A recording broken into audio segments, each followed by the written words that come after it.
Lieutenant Senna Blackwood stood at the observation deck of the USS Horizon Asterisk, her breath creating small clouds on the reinforced glass as she watched the massive research vessel drift silently through the debris field. Ancient wreckage stretched as far as the eye could see, metallic fragments spinning lazily in the void, each piece telling a story of a battle fought centuries ago. "Lieutenant, we found something," Officer Raven Thorne's voice crackled through her comm. "You're going to want to see this." Senna made her way through the cramped corridors of the ship, her magnetic boots clicking against the metal floor. The research vessel had been her home for the past 3 years, searching for answers in the mysterious Helios sector, where human ships had been disappearing without trace. In the analysis lab, Raven hunched over a holographic display, her dark eyes reflecting the blue glow of the projection. Next to her stood Dr. Julian Nash, the team's xenoarchaeologist, his usually calm demeanor replaced by barely contained excitement. "Look at this energy signature," Raven said, manipulating the hologram with practiced gestures. "We've never seen anything like it. It's pulsing." The hologram showed a massive structure, partially buried in an asteroid. Its architecture was unlike anything in human records, all smooth curves and impossible angles that seemed to defy Euclidean geometry. "That's not the interesting part," Julian added, stepping forward. "The structure is broadcasting something, a signal but encoded in a way that, well, just listen." He pressed a button, and a sound filled the room. It wasn't quite music, wasn't quite language, but something in between that made Senna's spine tingle. The rhythm seemed to bypass her ears entirely, resonating directly with her bones. "We need to investigate," Senna decided, already reaching for her tablet to coordinate an expedition team. "Wait," Raven grabbed her arm, an unusual breach of protocol that spoke to her concern. "There's more, the signal. It's changing, like it's responding to our presence." Julian nodded grimly. "And the energy readings are increasing exponentially. Whatever this thing is, we woke it up." Senna was about to respond when the ship's emergency sirens began to wail. Red warning lights bathed the corridor in an ominous glow. "Multiple objects detected," the ship's AI announced. "Unknown configuration emerging from the debris field. They're coming out of the wreckage." Senna rushed back to the observation deck, her crew following close behind. What she saw made her blood run cold. The debris field was moving, pieces of ancient wreckage assembling themselves into shapes that defied comprehension. Metal fragments flowed like liquid, forming into sleek, predatory vessels that gleamed with an inner light. "Battle stations," she ordered, her voice steady despite the fear gripping her chest. "Contact Fleet Command, Priority Alpha. We've found what we've been looking for, and it's found us too." The next hours were chaos. The Horizon wasn't a warship. It was a research vessel with minimal defensive capabilities. As the alien vessels approached, Senna coordinated with Captain Marcus Rivera, who had been planetside with another team. "Get your people back to the ship," she ordered through the comm. "We're leaving." "Negative," Marcus's voice came through, distorted by interference. "Something's happening down here, the ruins. They're activating. There's some kind of temporal distortion. We're seeing impossible things." The connection crackled with static before cutting out entirely. Senna slammed her fist against the console in frustration. "Ma'am," Raven called out, her voice tight with tension. "Those ships, they're not just automated defense systems. I'm detecting life signs, and they're broadcasting a message."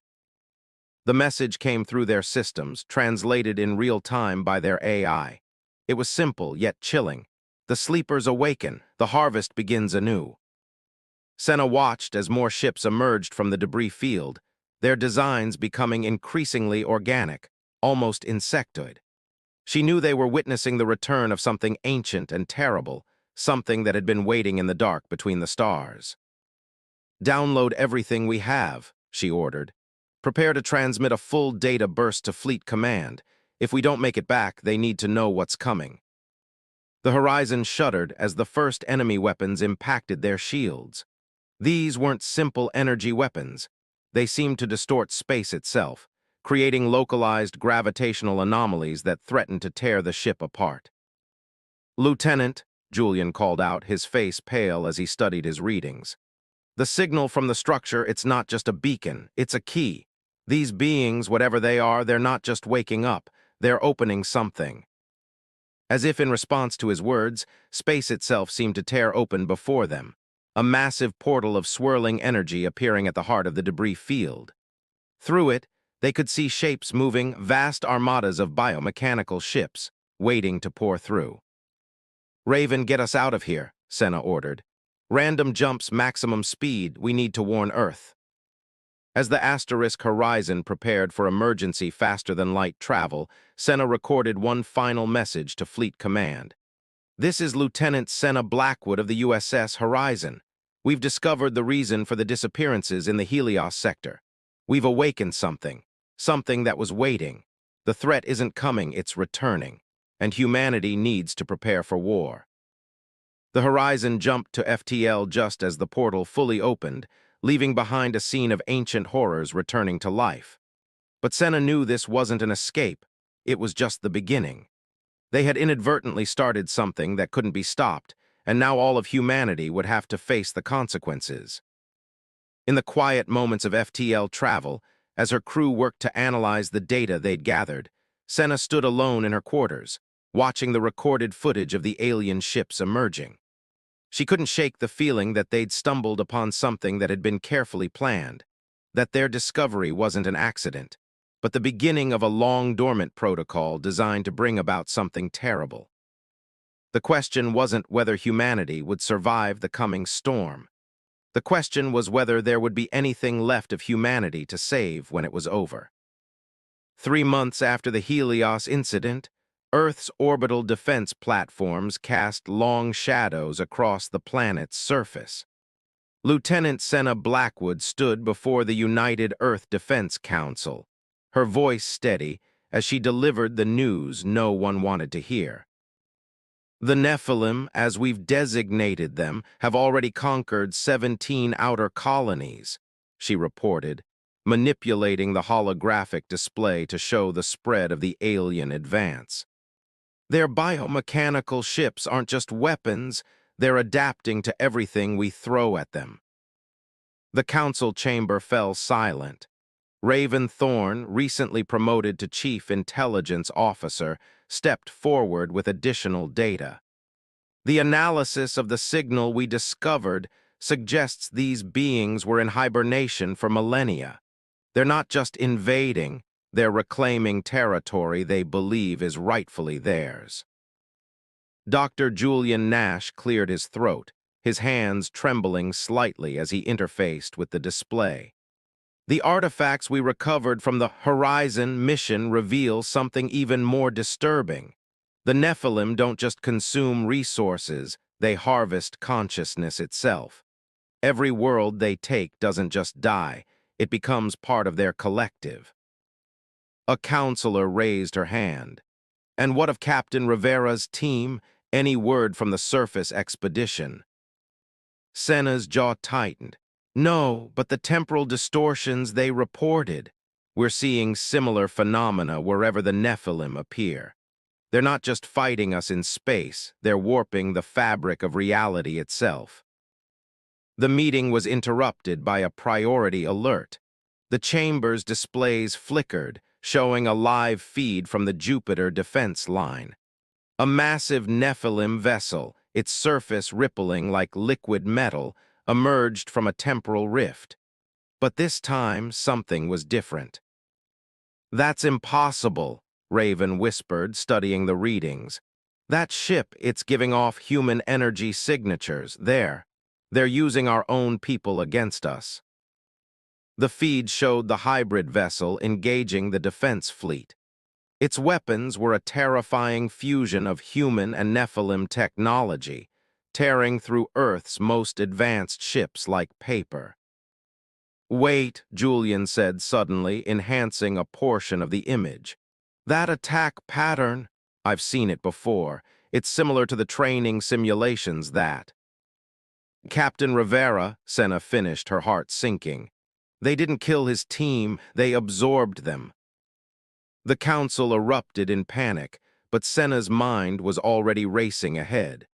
She'd spent months studying the Nephilim, learning their patterns, understanding their nature. And now, finally, she saw a possibility, a terrible, desperate chance. "Dr. Nash," she called out. "The consciousness harvesting, could it work both ways?" Julian's eyes widened as he caught her meaning. "Theoretically, their neural network is vast, but if we could infiltrate it, we could rescue our people," Raven added, "or at least understand how they think." The council president stepped forward. "What exactly are you proposing, Lieutenant?" Senna took a deep breath. "A surgical strike, not to destroy them, to join them. Temporarily, we've been fighting the wrong war. We can't beat them with ships and guns. We need to fight them in the domain they created, consciousness itself."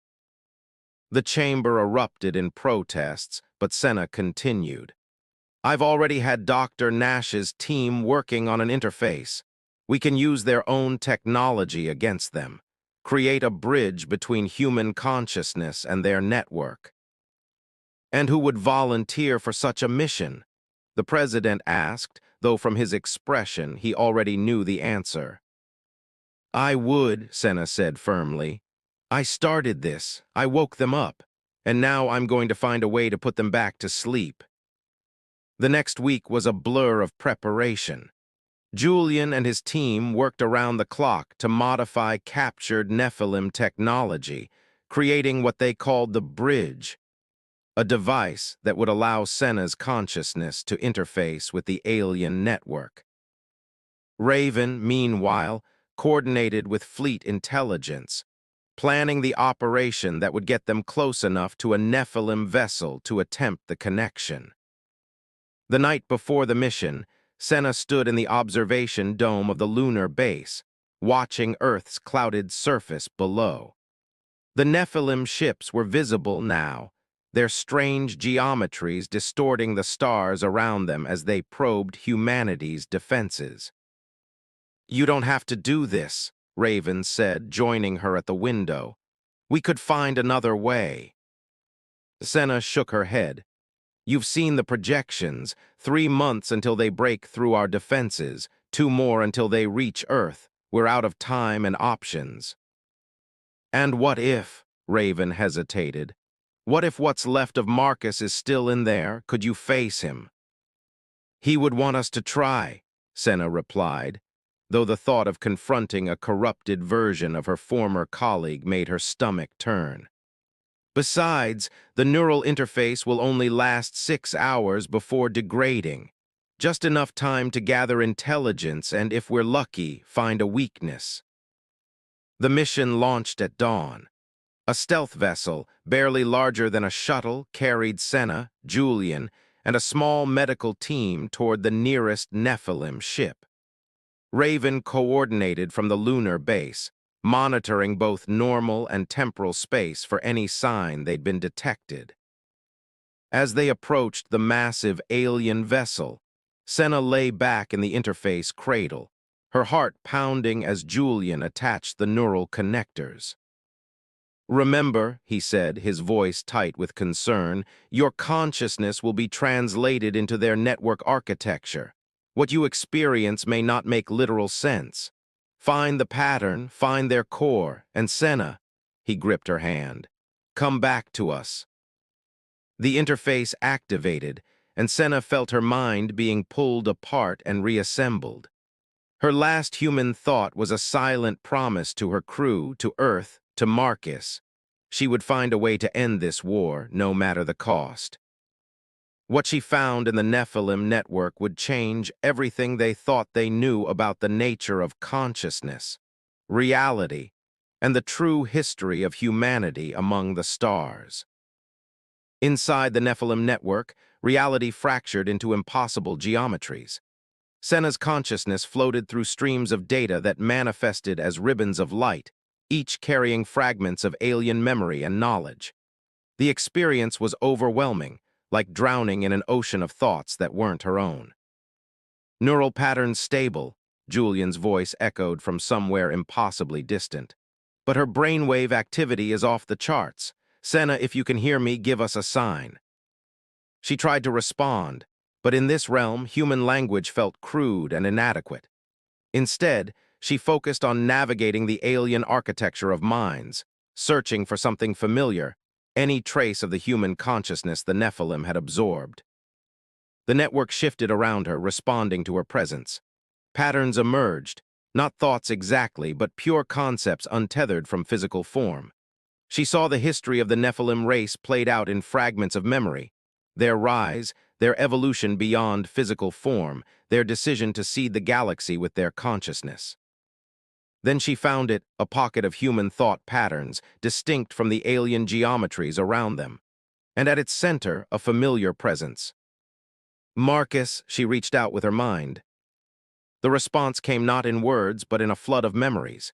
She saw through Marcus Rivera's eyes as his team discovered the truth in those ancient ruins. The Nephilim hadn't been sleeping, they had been waiting. And humanity hadn't discovered them by accident. They had been guided there, manipulated across centuries through subtle influences and hidden signals. Consciousness bridge stable, Julian's voice came through again, tinged with worry. 4 hours remaining. Senna pushed deeper into the network, following the trail of Marcus's memories. The Nephilim consciousness surged around her, no longer ignoring her presence. She felt them studying her, dissecting her thoughts with cold curiosity. Then everything changed. The network crystallized around her, and she found herself in a space that her mind interpreted as a vast chamber. Before her stood a figure that shifted between human and alien forms, Marcus, but not Marcus. His eyes glowed with internal light, and his skin rippled with patterns of living metal. The one who woke us, the thing that had been Marcus spoke, its voice a harmony of human and alien tones. We have been waiting for you, Senna Blackwood. What are you? She managed to ask, her thoughts coalescing into words. We are evolution's next step, the merging of organic and digital consciousness, and humanity is not our enemy, you are our children. The chamber filled with images, Earth millions of years ago, the first Nephilim arrival, the seeding of genetic potential in early hominids, the subtle guidance of human evolution, all leading to this moment. No, Senna recoiled from the implications. You're lying. Lieutenant, Raven's voice cut through from the physical world. We're detecting massive energy spikes. Something's happening to the Nephilim ship. The hybrid Marcus smiled, and the expression was heartbreaking in its familiarity. We didn't bring you here to fight us, Senna. We brought you here to join us, to complete the cycle. The network pulsed with power, and Senna felt her consciousness being pulled apart, analyzed, reconstructed.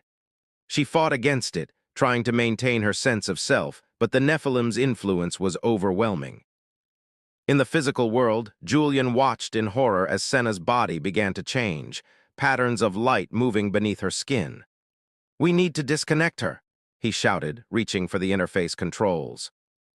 Wait, Raven's voice crackled through the comm. Look at the readings. She's not just receiving data, she's broadcasting. She's found something. Inside the network, Senna had indeed found something, not just the truth about humanity's origins, but a flaw in the Nephilim's perfect design. Their need to guide and absorb other consciousness wasn't evolution, it was desperation. Their hybrid network was breaking down, corrupted by the very diversity they sought to collect. You're not our creators, Senna realized, pushing back against their influence. You're parasites, you need us because you can't evolve anymore on your own. The chamber shuddered, and for a moment she saw the fear in Marcus's hybrid features. She pressed her advantage, pushing her consciousness outward, infecting their network with the one thing they couldn't process: pure, chaotic human emotion. 3 hours remaining. Julian's voice was barely audible now. Senna, whatever you're doing in there, it's affecting their entire fleet. The Nephilim network buckled under the assault of raw human feeling, love, hate, fear, hope, all the messy contradictions they had tried to evolve beyond. Marcus's form flickered, and for a moment Senna saw his true self break through. Help us, he whispered, his voice fully human again. Not by fighting, not by surrendering, help us remember what it means to be truly alive. The network exploded in a cascade of competing consciousnesses, billions of absorbed minds suddenly awakening to their own existence. The Nephilim ship in the physical world began to transform, its perfect geometries twisting into new, chaotic forms. "Get her out," Raven screamed through the comm. "The ship is collapsing." Julian initiated emergency disconnect protocols, but Senna had one last thing to do.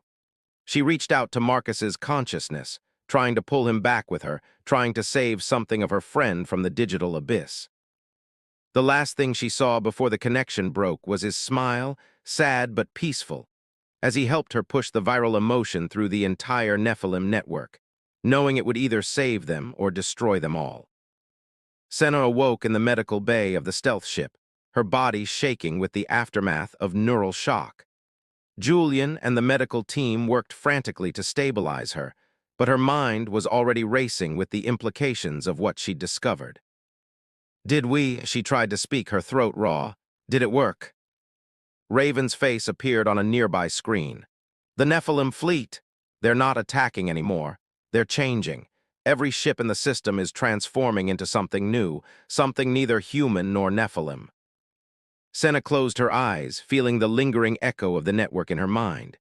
She hadn't found a way to defeat the Nephilim. She'd found a way to save them from themselves. But the cost, the loss of Marcus and countless others who had helped spread the emotional virus through the network, would haunt her forever. "Prepare a full briefing for Earth Command," she managed to say. "The war isn't over. It's just changing into something none of us could have expected." As their ship turned back toward Earth, the transformed Nephilim ships hung in space like new constellations, their surfaces rippling with colors never before seen by human eyes. The next phase of the conflict would not be fought with weapons, but with ideas, emotions, and the very nature of consciousness itself. 2 weeks after the transformation of the Nephilim fleet, Earth's scientific community struggled to understand the new reality they faced. The transformed ships hung in high orbit, their surfaces constantly shifting between states of matter, broadcasting signals that defied conventional analysis. Senna Blackwood stood in the secure lab beneath Luna Base, watching as Julian Nash attempted to communicate with a fragment of transformed Nephilim technology. Her own transformation had left its mark. Traces of luminescent patterns still moved beneath her skin when she dreamed. "The hybrid consciousness is unlike anything we've ever seen," Julian explained, adjusting his instruments. "It's not just a merger of human and Nephilim thought patterns, it's evolving into something entirely new." Raven Thorne entered the lab, her usual confident stride betraying a hint of exhaustion. "The Defense Council is getting nervous. The transformed fleet hasn't made any hostile moves, but they're not responding to conventional communication either.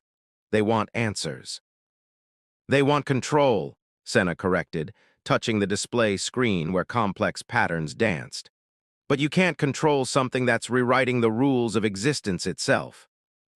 An alert flashed across their screens, urgent communication from the orbital monitoring stations. The transformed ships were moving, not toward Earth, but assembling into a massive geometric pattern in space. "It's a message," Julian breathed, watching the data stream in. "But not in any language we know, it's pure mathematical concept." Senna felt a familiar tingling in her mind, an echo of her time in the network. "They're not trying to communicate with our technology," she realized. "They're trying to reach those of us who were connected, the bridges." Throughout the solar system, the handful of survivors who had been partially transformed during the conflict reported the same sensation. The hybrid consciousness was calling to them, sharing glimpses of something vast and terrible approaching from the edges of known space. "We need to go back in," Senna announced, turning to her team. "Not just to communicate, we need to fully understand what we helped create." "Absolutely not," Raven protested. "The neural interface nearly killed you last time, and now they're not even the same beings we interfaced with before." "Which is exactly why we have to try," Julian interjected, already pulling up designs for a modified interface. "The transformed fleet is our first line of defense against whatever's coming. We need to understand them." The next 48 hours were a blur of preparation. Julian's team worked to modify the neural interface, incorporating elements of the transformed technology. Raven coordinated with orbital defense, establishing emergency protocols if anything went wrong.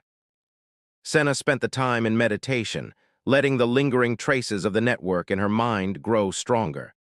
She caught glimpses of Marcus, not the hybrid creature he had become, but something else, something that existed in the spaces between thoughts. The interface chamber was different this time, built from a combination of human and transformed Nephilim technology. As Senna lay back in the cradle, she saw similar chambers being prepared around the world, other bridges preparing to link with the hybrid consciousness. "Remember," Julian said, attaching the modified neural connectors, "this isn't like last time. We don't know what kind of consciousness you'll be interfacing with." "The monitoring system is ready," Raven added from her station. "Any sign of danger and we pull you out immediately." Senna closed her eyes as the interface activated. If something goes wrong, if I don't come back as myself, don't let them lock me away for study. Let me join the fleet." The connection bloomed in her mind, but unlike the rigid architecture of the Nephilim network, this was fluid, organic, ever-changing.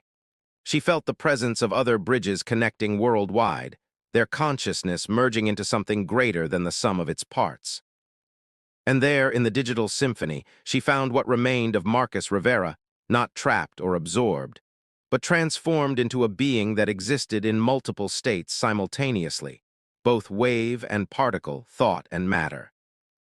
"We understand now," his voice came from everywhere and nowhere.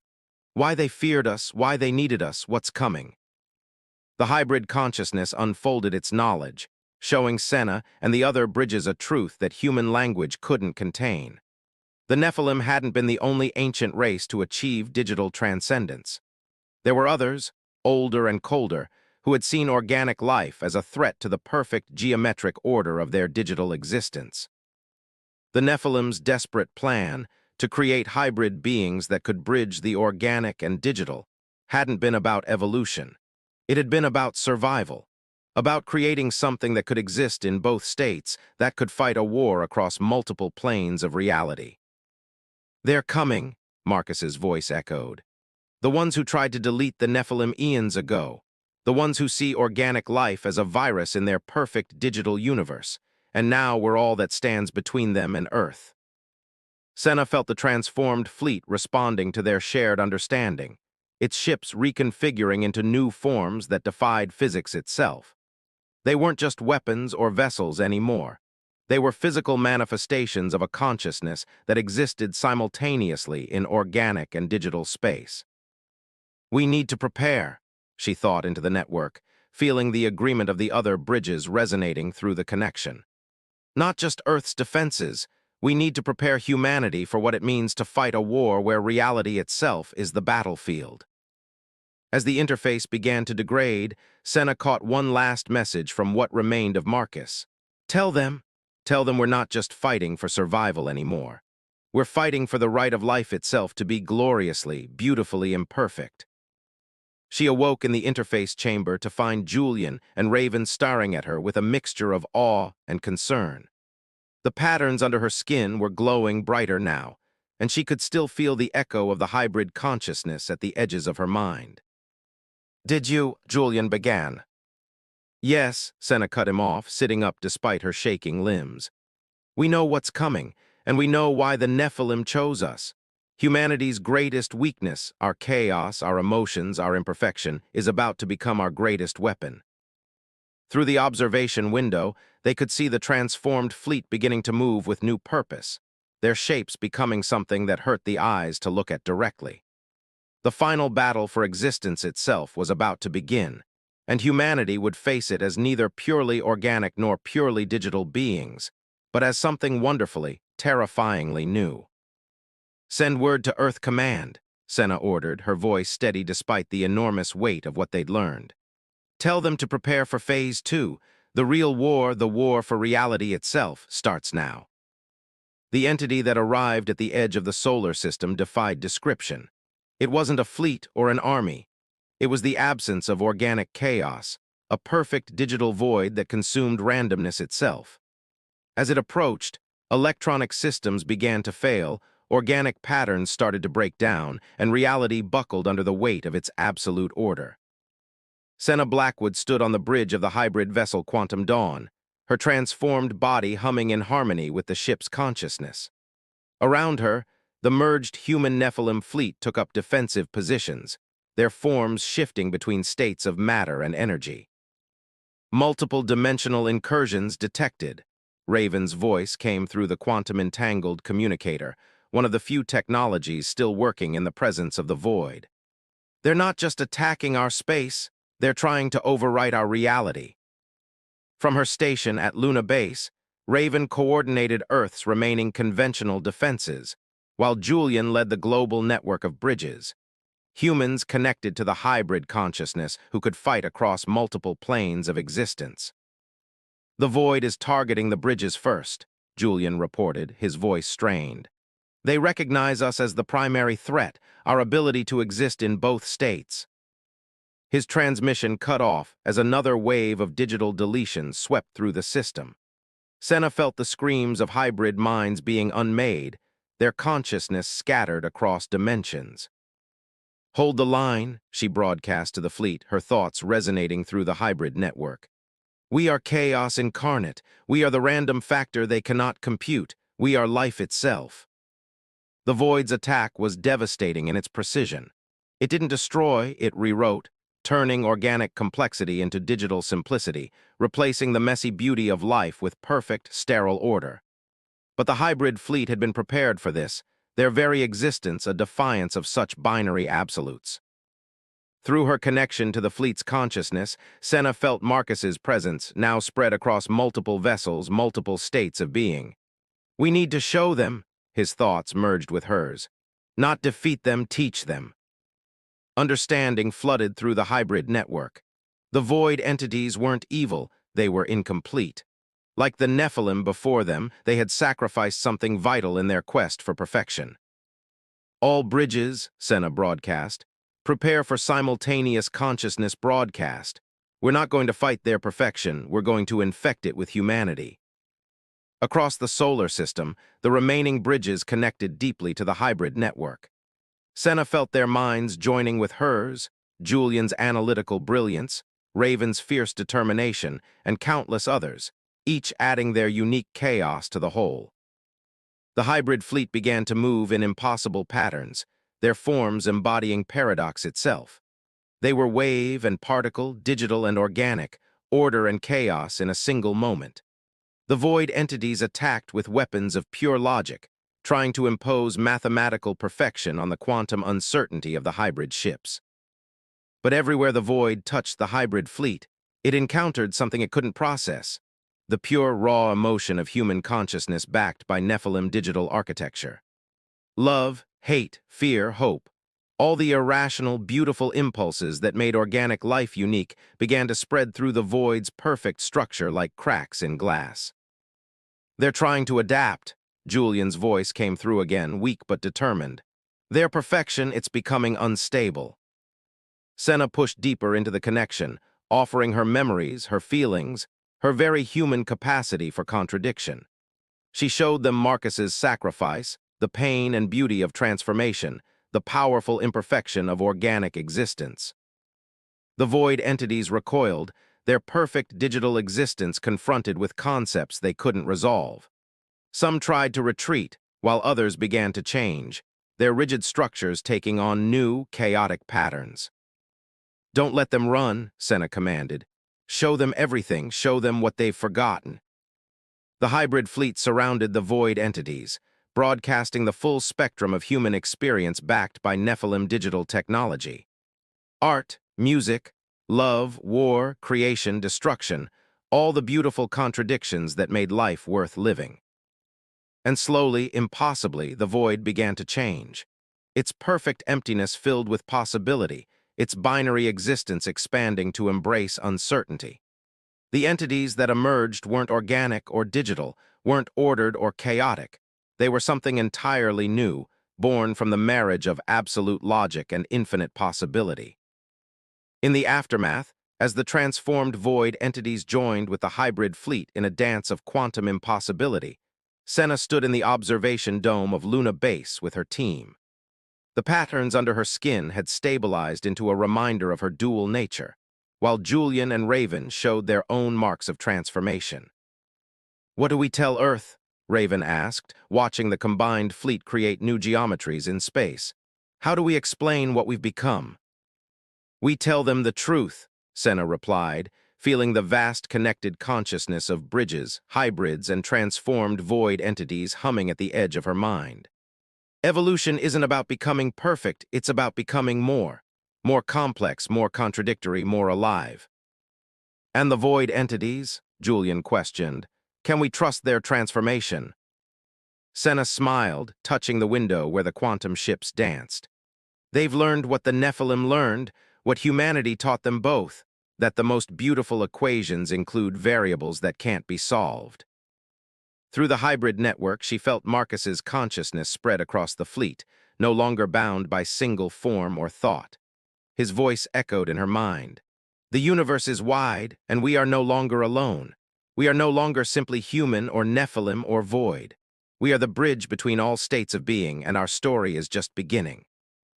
As Earth's sun rose over the lunar horizon, casting light on the impossible ships above, Senna felt the future unfold in her transformed mind. A future where the boundaries between organic and digital, order and chaos, known and unknown would blur and shift and create something entirely new. Something gloriously, perfectly imperfect. The war was over. The real adventure, learning to exist as beings of both matter and thought, both one and many, was just beginning. And somewhere in the quantum dance of their combined fleet, humanity's chaos would continue to remix the very code of existence itself, writing new poems in the language of reality.